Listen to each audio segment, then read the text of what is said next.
Hello everyone, मैं रानी शर्मा और आज हम लेकर के आए हैं कक्षा 12 का व्यापारिक संगठन एवं पत्र व्यवहार और चैप्टर नंबर है 5 जिसका नाम है विदेशी व्यापार की वित्तीय व्यवस्था, जिसको हम अंग्रेजी में बोलते हैं फाइनेंसिंग ऑफ फॉरेन ट्रेड। तो जानते हैं ये क्या है। सबसे पहले अध्याय में हम क्या क्या पढ़ेंगे ये जान लेते हैं। सबसे पहले हम पढ़ेंगे विदेशी व्यापार की जो वित्त व्यवस्था है उसके क्या साधन हैं, और दूसरा पढ़ेंगे विदेशी व्यापार में भुगतान करने के क्या क्या साधन हो सकते हैं, क्या क्या साधन हैं। तीसरा पढ़ेंगे जो विदेशी व्यापार है उसका अर्थ प्रबंधन में हमें क्या कठिनाई हो सकती हैं। प्रबंधक पत्र पढ़ेंगे और बात करेंगे जो माल गोदाम या प्रमाणित या प्रतिबंधित हैं उनका जो बंधक माल गोदाम है वो क्या है। तो चलिए शुरू करते हैं। सबसे पहले विदेशी व्यापार की वित्त व्यवस्था के साधन। बच्चों, सबसे पहले मैं यहाँ आपको बताना चाहूँगी कि जो वित्तीय साधन या वित्तीय सुविधाएं वो क्या हैं या इनका व्यापार पे क्या असर पड़ता है। तो बच्चों, किसी भी व्यापार की जो उन्नति है वो बहुत हद तक जो वित्तीय सुविधाएं हैं उन पर ही आधारित होती है, और व्यवसाय की सफलता और जो उनकी कार्य कुशलता का अनुमान लगाया जा सकता है वो वित्तीय साधनों की मदद से ही पता लगाया जा सकता है। वित्तीय उद्योग की जो जीवनदायिनी शक्ति है वह है जिसको हम बोलते हैं finance is the life blood of industry. विदेशी व्यापार में बच्चों कई महत्वपूर्ण संस्थाएं हैं जिनको हम बोल सकते हैं, इंग्लिश में बोलते हैं फाइनेंशियल इंस्टीट्यूशन, जो योगदान देते हैं जिससे व्यापार का जो संचालन है वो बहुत सुगमता पूर्वक किया जा सके।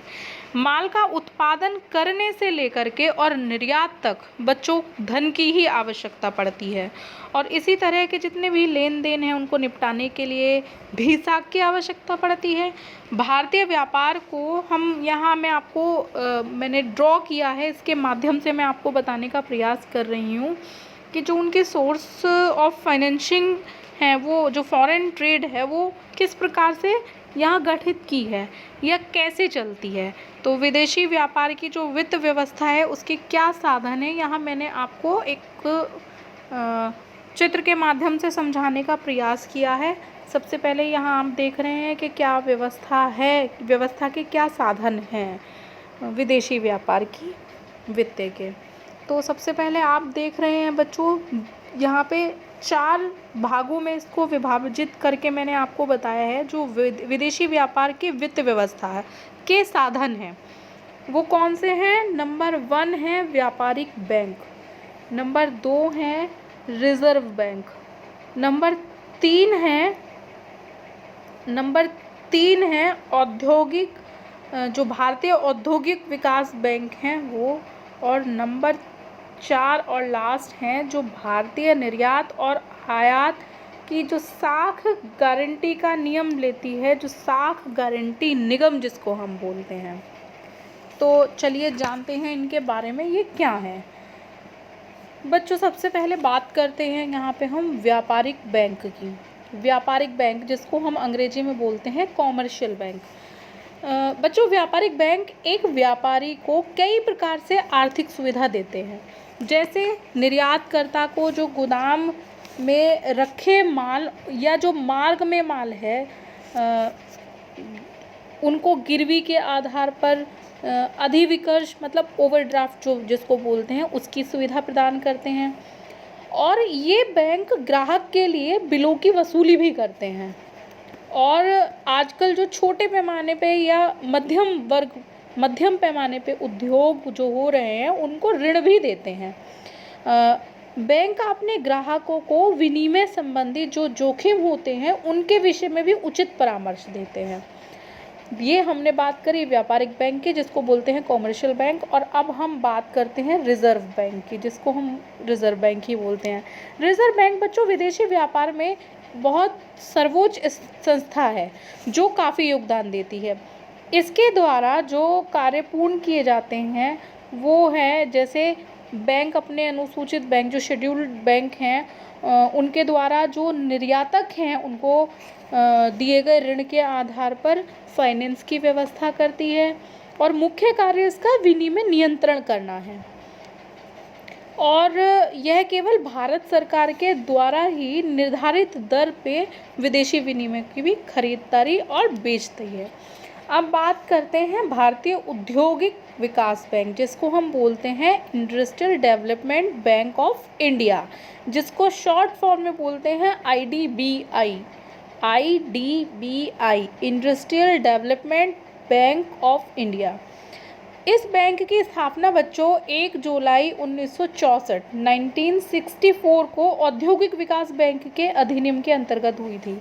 अब यह जो बैंक है वो सरकारी और निजी उद्योगों को फाइनेंशियली हेल्प देता है, मतलब वित्तीय सहायता देता है, और जनता की जो बचत है उसका संग्रह करके और विदेशी व्यापार में जो विलंबित भुगतान है और पूंजी बाजार हैं उनके लिए ऋणों की गारंटी भी देता है।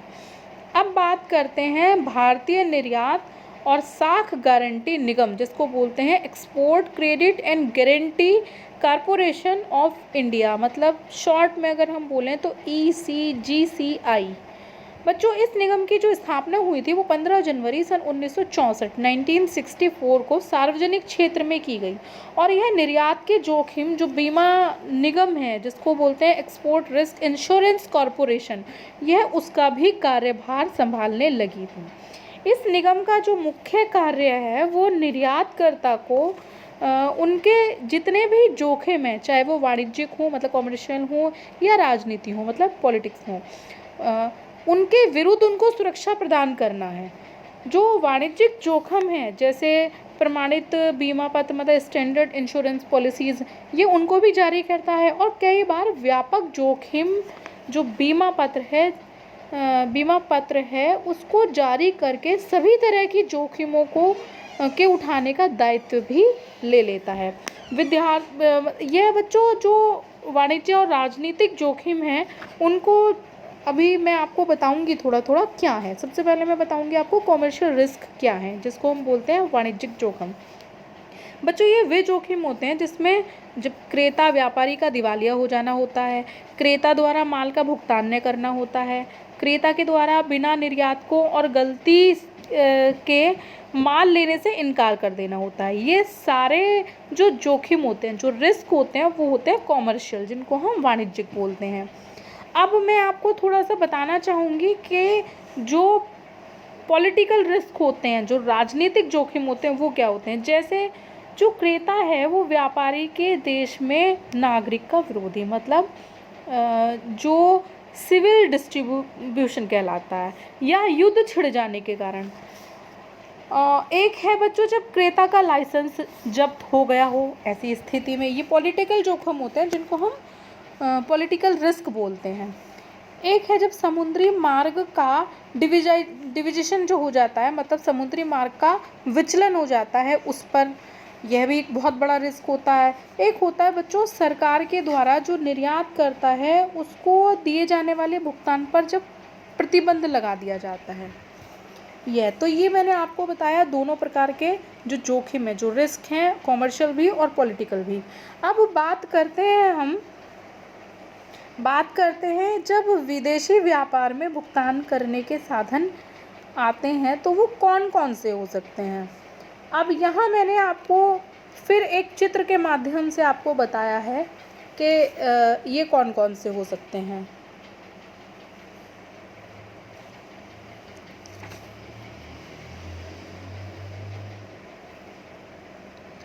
बच्चों ये हैं जैसे यहाँ पे सबसे पहले आप देख रहे हैं विदेशी व्यापार में भुगतान करने के साधन।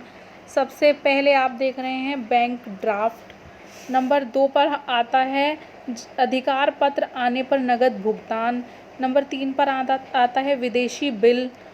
और विदेशी बिल के भी यहाँ पे 2 भाग होते हैं। एक होता है जो साधारण विदेशी बिल होता है और एक होता है जो आधिकारिक पत्र सहित विदेशी बिल होता है।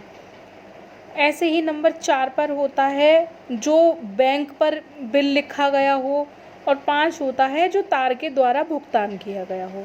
अब बात करते हैं नंबर 1 बैंक ड्राफ्ट की। बैंक ड्राफ्ट क्या है बच्चों? जो विदेशी भुगतान के साधनों में जो विदेशी बैंक ड्राफ्ट सबसे लोकप्रिय साधन है सबसे पहले तो ये, और व्यापारी जो विक्रेता है उसके देश की मुद्रा में लिखा गया होता है, जिससे जो आयात करता है वो एक निश्चित मूल्य पर अपने देश की मुद्रा में ही जमा कर देता है, और आयातकर्ता बैंक से ड्राफ्ट बनवाकर निर्यातकर्ता के पास भेज देता है। तो निर्यातकर्ता बैंक से भुगतान प्राप्त कर लेता है। दूसरी बात करते हैं आधिकारिक पत्र पाने के लिए जो नगद भुगतान होता है। बच्चों यह प्रणाली इसलिए प्रचलित है क्योंकि इसमें जो विक्रेता है वो ना तो नए ग्राहक जिसकी साख का पूरा ज्ञान हो और ना ही उसको पेश की मतलब एडवांस रुपया मांगकर असंतुष्ट करना चाहता है, पर जब माल के अधिकार पत्र जो क्रेता व्यापारी है या उसके द्वारा जो नियुक्त किया गया प्रतिनिधि है उसको मिल जाते हैं तो माल के पूरे मूल्य का भुगतान कर दिया जाता है। बात करते हैं नंबर 3 विदेशी विनिमय पत्र मतलब फॉरेन बिल एक्सचेंज। ये बिल जो होते हैं वो आयातकर्ता या निर्यातकर्ता दोनों में से किसी देश की मुद्रा में लिखे जा सकते हैं। अब इन बिलों की जो 3 प्रतियां लिखी जाती हैं और प्रत्येक प्रति पर वाया शब्द लिखा जाता है। कभी कभी जो विदेशी बिल की एक प्रति तैयार की जाती है तो इसे अकेला बिल जिसको हम सेल बिल बोलते हैं। अनेक प्रतियों का केवल यही उद्देश्य है कि एक प्रति खो जाने पर जो और बाकी की 2 प्रतियां हैं वो काम में लेके आई जा सकती हैं। तो तीसरी बात करते हैं बच्चों, अच्छा इसमें मैंने आपको बताए थे कि 2 प्रकार के हैं, एक है साधारण विदेशी बिल और एक है अधिकारी पत्रों सहित विदेशी बिल। साधारण बिल जिसको हम बोलते हैं ऑर्डिनरी फॉरेन बिल, ये वो बिल होता है जो साधारण विदेशी बिल मतलब एक विश्वास पात्र व्यापारी के ग्राहकों को ही लिखा जाता है, और अधिकार पत्र जो आयातकर्ता के पास अलग से भेजा जाता है वो इस बिल का प्रयोग केवल उन व्यापारियों के बारे में ही किया जाता है जिनकी साख अच्छी होती है। दूसरी बात मैंने आपको बताई जो अधिकार पत्रों सहित बिल होता है। बच्चों ये विदेशी बिल में जब माल के अधिकार पत्र भी भेज दिए जाते हैं तो आयातकर्ता को बिल की अदायगी करने पर अधिकार पत्र सौंप दिए जाते हैं और इस बिल का जो भुगतान है वो भी कर दिया जाता है। अब हम बात करते हैं बैंक पर लिखा हुआ बिल। बैंक पर लिखा हुआ बिल क्या है बच्चों? जब निर्यातकर्ता आयातकर्ता पर बिल लिखने की बजाय किसी बैंक को लिखता है तो आयातकर्ता को बैंक में खाता खोलना पड़ता है जिससे जो निर्यातकर्ता है वो बैंक को बिल लिखने का आदेश ले सके। नंबर 4 है तार के द्वारा भुगतान। जब शीघ्र भुगतान करने की ज़रूरत पड़ती है तो तार के द्वारा धन भेजने की व्यवस्था की जाती है, और जो विदेशों में रुपया भेजने का जो माध्यम है वो है केबल। तो ये हमने बात करी आज यहाँ आपको विदेशी व्यापार की वित्तीय व्यवस्था की।